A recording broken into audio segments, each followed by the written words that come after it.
it becomes a lot easier. The subsidy we carry throughout KTDA, we have to find it through NCPB. So sometimes when we give money to NCPB, they pay ile wako naye kwanza. So KTDA inabaki nyuma. Lakini vile mmenieleza, because I wanted to know, and I'm going to look at the numbers. I'm very keen on numbers. So mtu asifikiri hapa ati kuna numbers zitapotea. Hakuna numbers zitapotea. So nimeuliza kwa sababu nimepata brief na taarifa ya shilingi bilioni 3 na shilingi bilioni 2. Kabla sija authorize hiyo pesa, nataka nipatiwe, I've asked for some details because I know how much we paid. And I want to know how much farmers paid so that I can pay the difference. Sindio? Yes. Kwa sababu mimi sina pesa. Pesa ile mimi niko naye ni taxes ya wananchi. Na siwezi kupatiana pesa ya wananchi kiholela. I must be sure that we are paying for subsidy on account of what farmers paid and how many farmers paid. I hope the management of KTDA is listening to me very carefully. And just to give you heads up, I have the figures. So, mwende mjipange mkijua, I know what I'm saying. Yeah? Otherwise, mwezi huu wa 6, we will organize the first tranche of the money on the subsidy program. Alafu tukimaliza budget, hawa waheshimiwa waki-approve budget, we will pay the difference. That way, we can account for public resources, but we can also support KTDA to support farmers. Jambo la pili, nilishauliza wale wananisaidia kusimamia sekta hiyo. Tulikubaliana ya kwamba management services ya KTDA kuwe na management agreements. Pale mbeleni ilikuwa 2.5%. Tumesema ili pesa nyingi ifike kwa wakulima, tupunguze management services kutoka 2.5 mpaka 1.5. And even as we go to the elections, that new framework must be implemented by everybody. Yes. So that progressively this sector can continue to benefit the ultimate stakeholder, who is the Kenyan farmer. Without the farmer, hii chain yote, hii mlolongo yote hakuna. Si ndio? Hawa wako hapa katikati, sijui nani mkubwa gani, hakuna. So we must ultimately think about the farmer. So and we will develop the mechanism to ensure that factories are not taken advantage of, that management services are provided in that manner. Pia, mumeniuliza kuhusu power. One of the biggest cost in the production and manufacture of tea is power. And you have told me 3 things.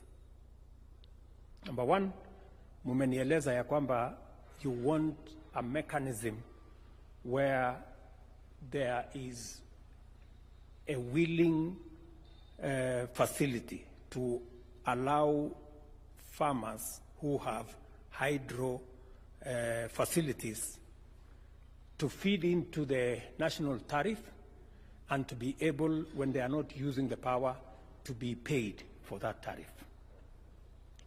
That one I want to confirm to you that I am going to do it, because it makes sense. If we are doing it for others, we must do it for our farmers. We are already doing it for the high voltage. We will make sure, and I will give instructions to the ministry to expedite. I know there is already some work going on because they briefed me, so that within 90 days we will come back here and we will sign it off. Number two, you have asked me that you want to participate in this whole campaign around climate change. And because you sometimes use wood fuel in your factories, you want to work with Kenya Forest Service to see whether you can participate in growing of trees in a manner that is mutually beneficial, that we can allocate you spaces in our forested areas, that you can do commercial forestry where you harvest and we share the benefits between your factories and the Kenya Forest Service. So I have already consulted with the with the Ministry of Environment, and the Kenya Forest Service have agreed. I will now ask you and your management to sit down with the management of the Kenya Forest Service so that you can sign a framework agreement on how you're going to participate in our tree growing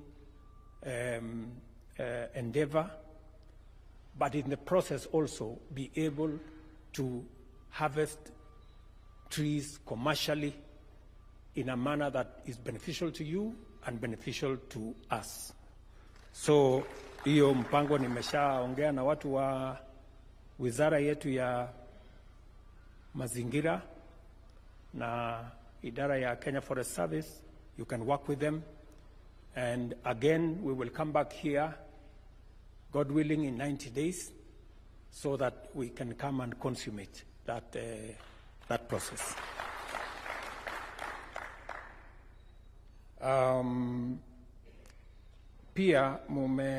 So those are the two important areas that you have told me about power. Pia kuna mambo mungetaka tufanye.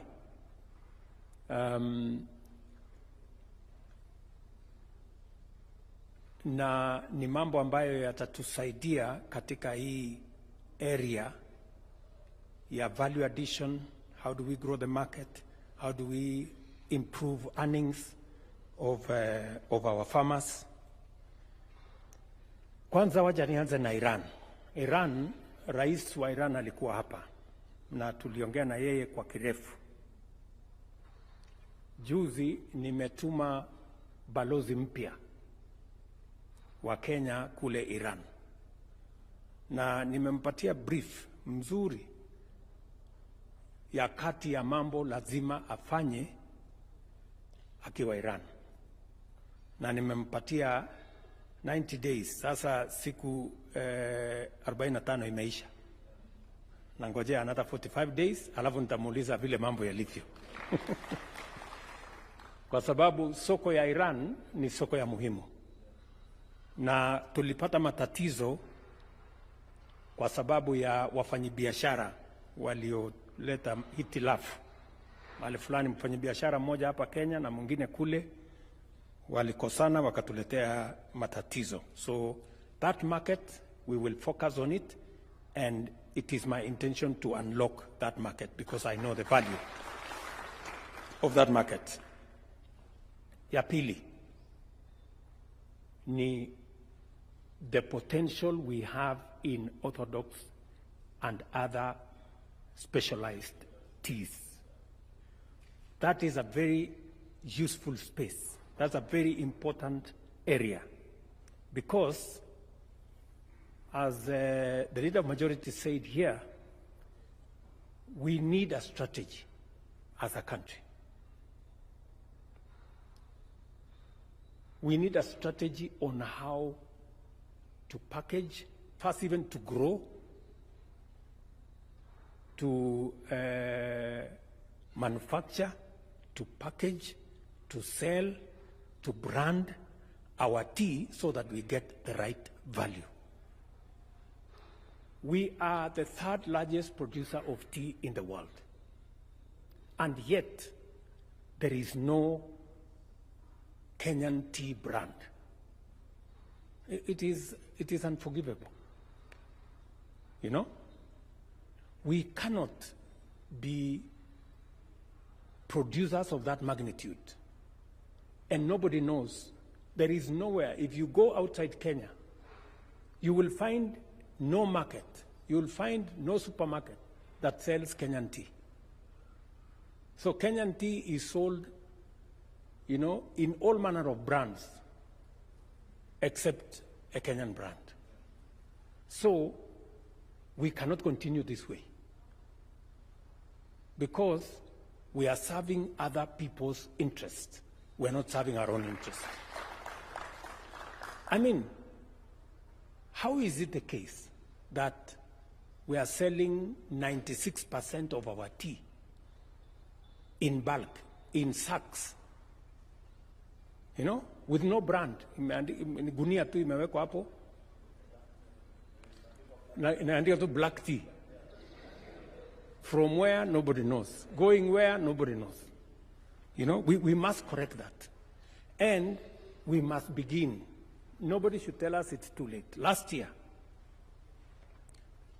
I met the people who sell what is called English breakfast tea.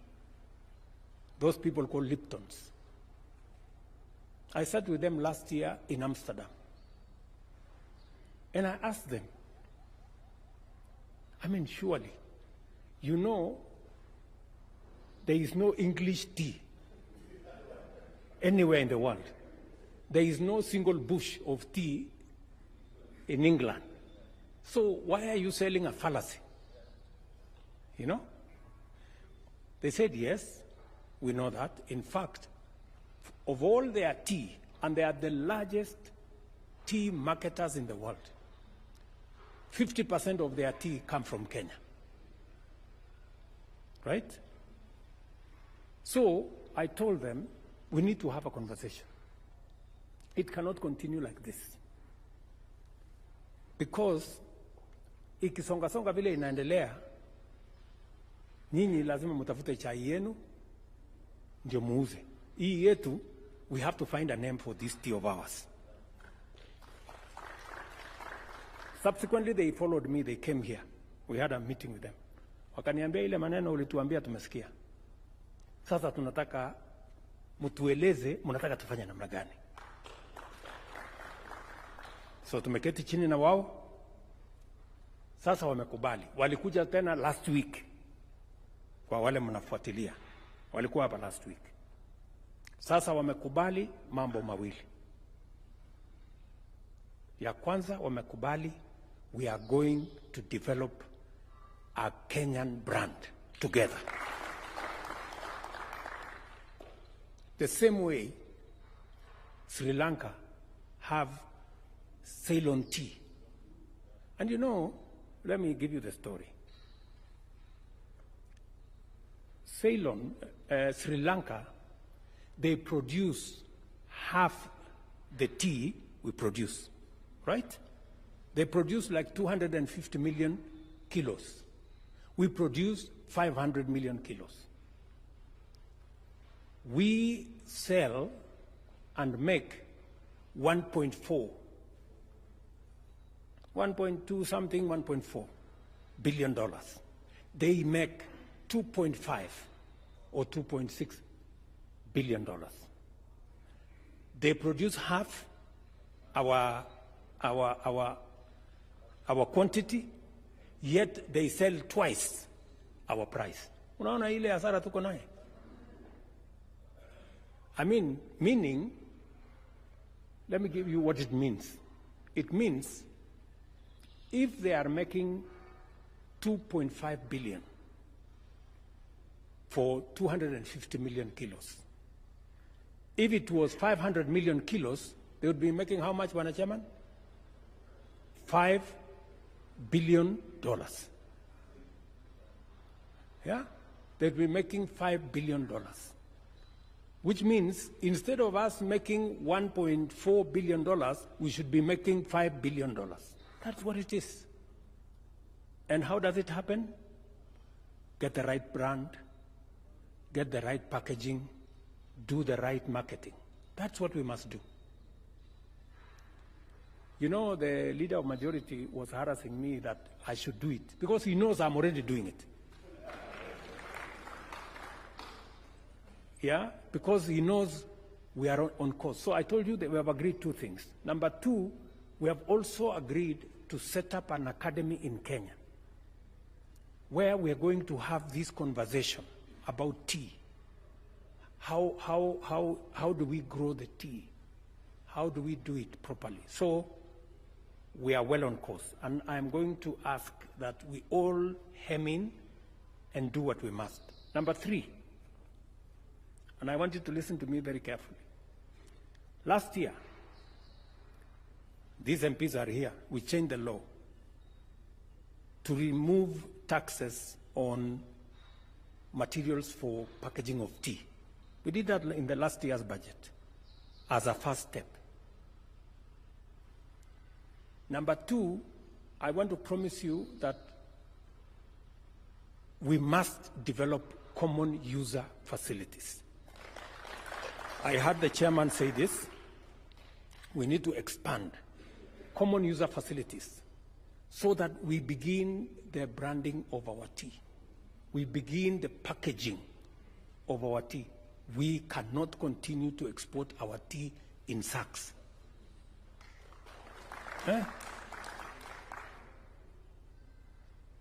Na sasa nyinyi mmeketi tu hapa kama wangwana nyinyi machairman na tunauza chai yetu kwa magunia sasa. Alafu mnataka tuwapigie tu makofi throughout? Hapana. No. And that is why I am a very strong believer in the tea reforms. Yeah, we must reform our tea sector. And we gave ourselves targets. And I want the tea industry to push me. I am ready.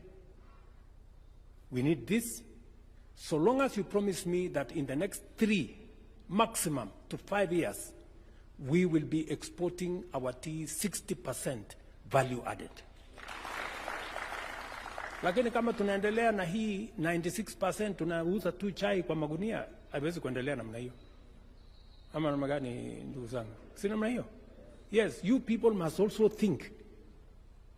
Usikue tu ati unaitwa chairman, unapigiwa makofi na chai inauzwa kwa magunia. I am a very big sympathizer of how we can work with you to expand facilities for orthodox tea. Somebody has said here we made a commitment as government to support companies. If there was that commitment, I want to know so that I can keep that commitment.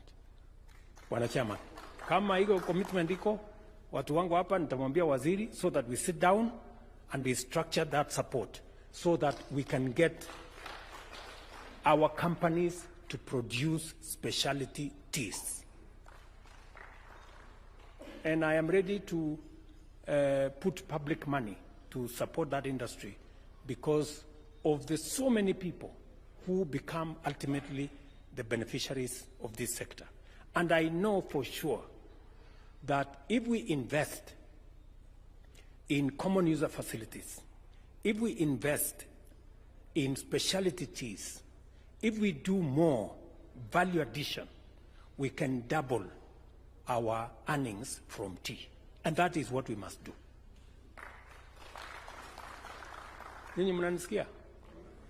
That is the reason why I wanted to meet you. Ndio muelewe which direction are we going. Sio hii kuongea tu ya kawaida hapa huyu anashindana na huyu anashindana na huyu. Hiyo ni sawa, lakini we must do the right thing. So common user facilities, I want to know what the strategy is so that I can support. Orthodox tea, I want to know what the plan is so that I can support. Maneno ya, I already have a plan. I want to just make sure KTDA and T-Board are on board on branding, on making a Kenyan tea brand, so that even as we sell, wherever it is we are selling brand Kenya. We better begin now. Let me, in conclusion, say two final things. First, I agree, and I will provide the necessary resources, and then I will ask the Chief Justice to appoint people so that we can have a tea tribunal. A tea tribunal will help us sort out little quarrels, disagreements, misunderstandings, and be able to provide an easy way that does not involve too much litigation, that people can find an easier mechanism of doing that. That again, I want us to come back here in 90 days, so that by 90 days we come and say there is a tribunal. Sindio? I also want to say that there is money, which your chairman said here, that was invested in Imperial Bank and Chase Bank. I have already given instructions to the head of public service to work with all the stakeholders around that space so that we can pay you that money. I know it is a bit difficult, lakini nitatafuta njia. Ndio? Yeah, lakini kwa sababu hiyo pesa sio ya mtu mmoja. Hiyo pesa ni wakulima wengi. So we will make sure that the right approach is made, including the Attorney General. Again, in 90 days, when we come here, we must have paid that money. Ndio, wanachama. Alafu, nafikiri mambo ni hayo. Ile ya mwisho ni vile tutashirikiana. Kwanza, mimi nataka niwaulize nyinyi kama chairman, na hasa KTDA head office. You know, ukisikia watu, umesikia watu wakisema panapofuka moshi hapakosi moto. Your expenditure, you need to look at your expenditure. Mimi niliita heads of parastatals, machairmen na CEOs hapa. Nikawaambia we are reducing by 30% all our recurrent expenditure. Because you have to live within your means. Sasa ile story tunaambiwa ati chairman ya KTDA akitravel, ana travel first class. Huyo mwingine akitravel, ana travel first class. Kwani second class iko shida gani? Bwana wa Susana.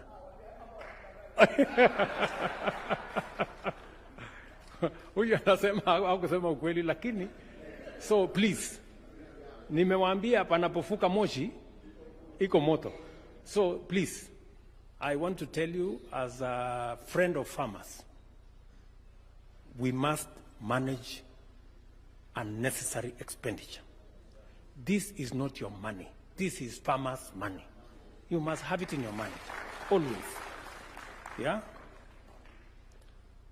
Mambo ya uchaguzi, mimi nimefurahi ya kwamba unajua uchaguzi, sisi wote tuko hapa kwa sababu ya uchaguzi. So hakuna siku ya kusongesha, hakuna kutongeza uchaguzi. Yetu ikifika tunangangana tunafanya. So yenu ikifika, please kila mtu aingie kwa mlolongo, tunyoroshane alafu tuendelee. So sijui kwa nini watu wanasema ati kuna watu hawataki uchaguzi nini, sijui kwa nini wanasema, lakini Nimesikia kutoka mwenyekiti, nimesikia kutoka ndugu yangu kutoka Butere, nimesikia kutoka wengine, hata Kagombe amesema mko tayari kwa uchaguzi. Then there is no problem. Yeah, so tuendeni kwa uchaguzi kwa sababu nafasi ambazo tuko nazo ni ya wananchi.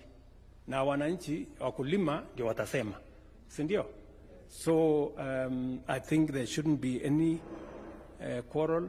I think the way it was agreed by all the stakeholders, let us have elections, let the farmers make a choice. Na mimi pia nataka niwaulize wakulima, wachague watu wenye wako na uwezo ya kusimamia mali yao. People with integrity. People who understand the farmer issues. And people who cannot be compromised. You know? Kwa sababu wakulima pia lazima wawe waangalifu. Wachague watu wenye wako na msimamo sawasawa, watu ambao wana sio watu ambao mambo yao inaenda kombo, straightforward people who can take care of their interests. So tufanye kazi hivyo, na vile vile tutaona pia tuondoe ugomvi kati ya KTDA na T-Board. We want to find a place where we can all work together for the farmers.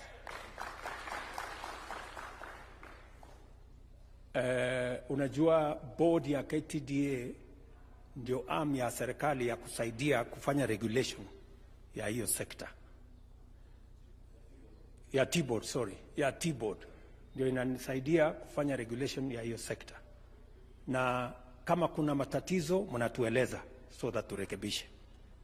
Mwisho kabisa, sijui ni mzee Kirundi ama nani alisema ati mumeambiwa ati serikali iko na candidates.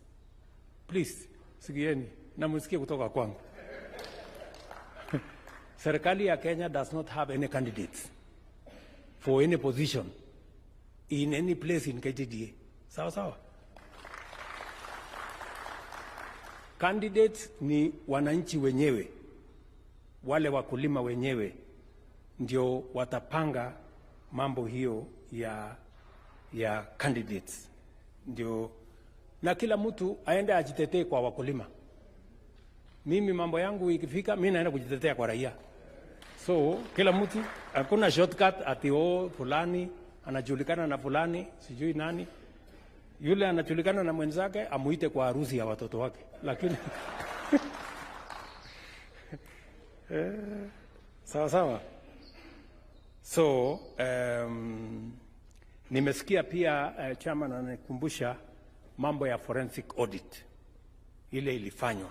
Kama kuna watu wafisadi ama watu wakora ambao wamechukua mali ya wananchi, mimi hakuna mtu will be protected by anybody. Mambo ya kulimana na ufisadi hiyo niko ni mstari ya mbele. Tayari nilitangaza Kenya. Wezi, wakora, wafisadi, mambo yao ni basi. So hawa watu yote watafunga hiyo safari kwa sababu we do not want to entertain people who harvest from where they have not planted anything. Watu ambao wanatusumbua, wanatuletea hasara. So tuko pamoja na nyinyi hapo, tushirikiane. Mimi nawatakia heri, na nimesema haya mambo yote nimeandika hapa. Na officer wangu hapo, I hope you have recorded all the issues. I will want us to come back here in 90 days. Ndio tukuje tuweke tik ile bado iko kasoro tunyoroshe, ndio hii sekta isonge mbele. Si namna hiyo? Kwa sababu saa zingine tunaongea alafu mambo inaishia hapo, tunaenda. I don't want us to do that. We must meticulously implement every commitment that we have made. So in 90 days, najua uchaguzi itakuwa imemalizika. Wale faulu tukutane. Wale mtafaulu tutakutana. Wale hamtafaulu mambo itaendelea tu, Kenya itasonga mbele, hakuna problem. Lakini mimi nawatakia heri nyinyi wote. So Otherwise, asanteni sana, mimi nimefurahi sana. This is one of the most important meetings that I value because we are discussing about the economy of the Republic of Kenya and the economy of 650,000 households in Kenya. So nataka niseme asante sana, nawatakia heri, mkirudi nyumbani, salimieni factories zenu, wale directors wengine, wakulima wote, na waambie mambo yao, tumepanga mambo yao mzuri. Na